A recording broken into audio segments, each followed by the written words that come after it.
with him, and has been very loyal to him, and always goes back and does films with him. One called Voltaire came out a number of years ago. What?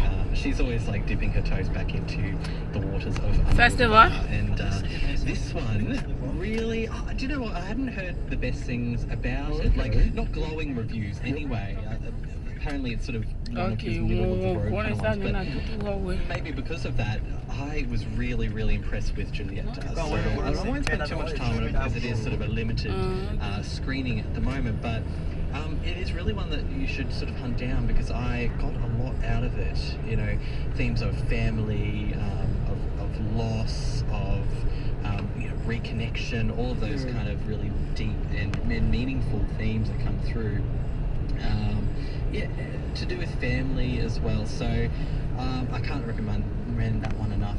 Honestly, 4.5 star film with that one. Oh, okay. But to a little bit newer, let me start with the Brett Whiteley documentary. It did come out last week, but I've got around to seeing this week, and it is just called Whiteley, about the New South Wales artist who went on and conquered the world with his art.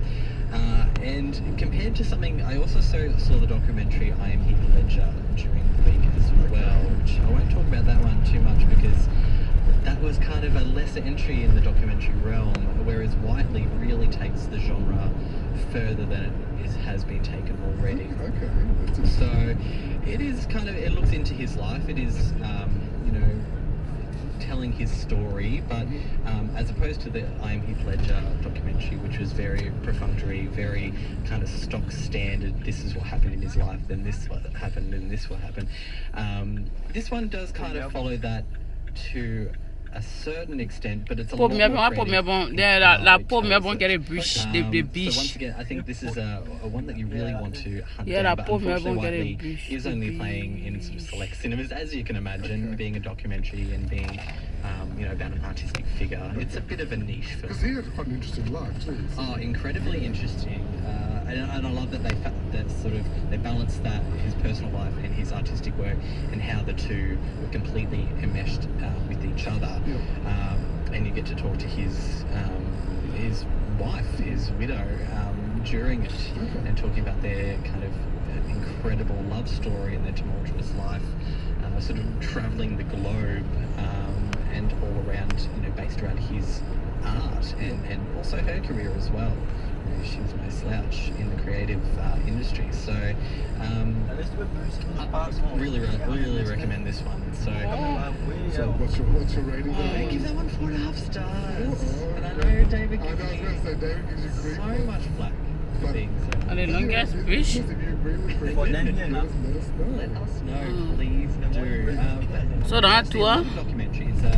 I try and hunt down ones about artists and creative people, not just for this show, but from a personal side as well. I just love sort of listening to people's stories. That's what this show is all about.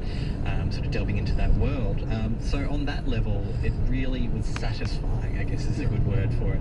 Whereas, you know, unfortunately, to hark back to the Heath Ledger one, it really, to me, it skimmed the surface of who he was, of what he was able to, you know, put out there in a creative sense. It touched upon things, but it also skimmed across the things that I thought were actually, you know, just as important. They didn't even touch his film Two Hands, which was, you know, it was a launching pad as much as his first Hollywood one as well. So they didn't really dig into his character or his persona? Not enough for my liking anyway. When you're going, you know, when you're doing a documentary about someone's life, I think you really do need to, you know, uncover a lot of things without, you know, making it a really overly sad thing or, you know, intrusive, I guess is the word I'm looking for. You don't want it to be intrusive, but you do want to uncover things that, you know, people want to know about, and give you more of a rounded picture of who he was. So, you know, I'm not saying now people to do the video that they don't know to do. What motivates, what drives, what drove him. Exactly, and that's why I think Whiteley did very, very well in that instance, and it even sort of touched on his addiction and what that meant for both his artwork and also his personal life, and I thought it was really deftly handled. So, yeah, really, really big. And the last film I'm going to be talking about, well, this far anyway, is a new film that did come out this week. It's called Don't Tell, and it's a true story about this young woman who essentially kind of takes on the church in Toowoomba. And you know, it's difficult material. It's you know, it covers abuse, but also abuse of power in the institutions, you know, in the church institutions. So it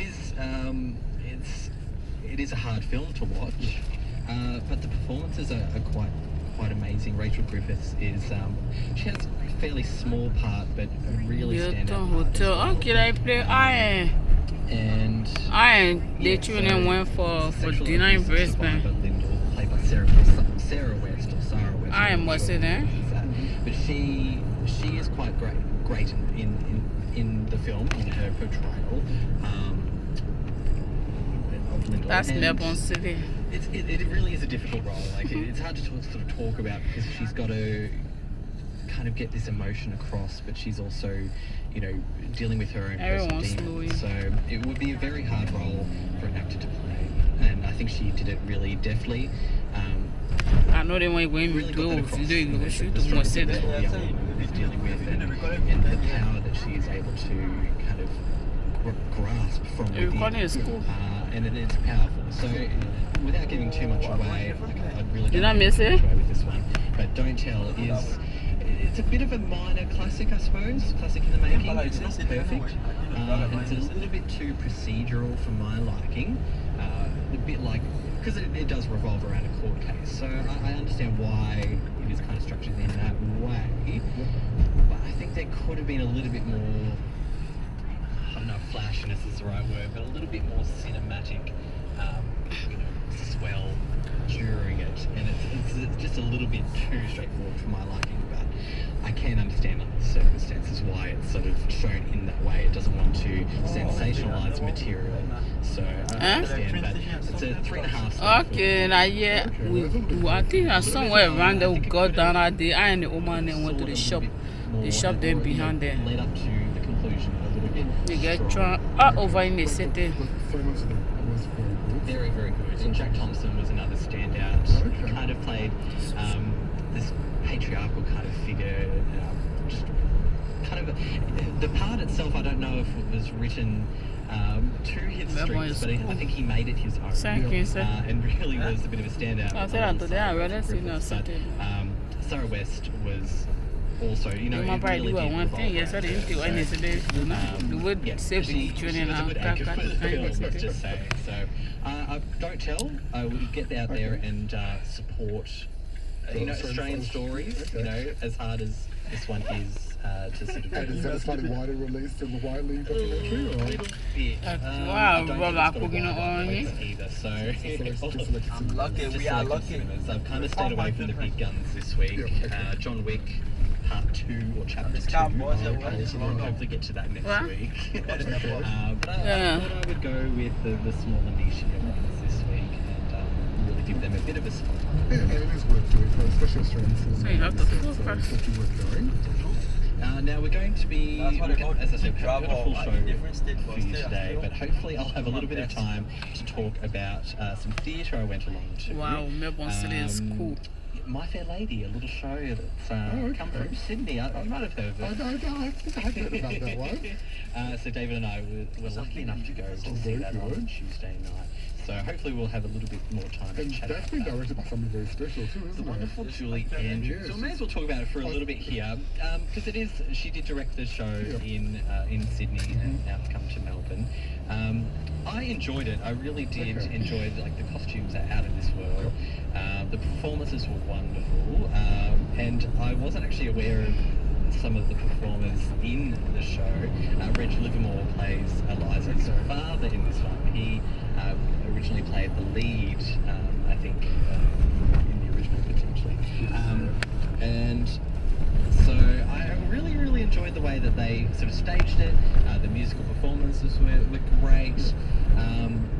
But I was telling you a little bit before the show, just the actual subject matter and the story, I just get a little bit stuck on the progression of the characters and just the way, it's it's a bit old school. It's interesting we're talking about that because it's sort of like it was always timed a little bit, Yes. and may not necessarily from a feminist point of view. That's what we. Yeah, no, I stick with that because I think No, yeah, but it's always that sort of really difficult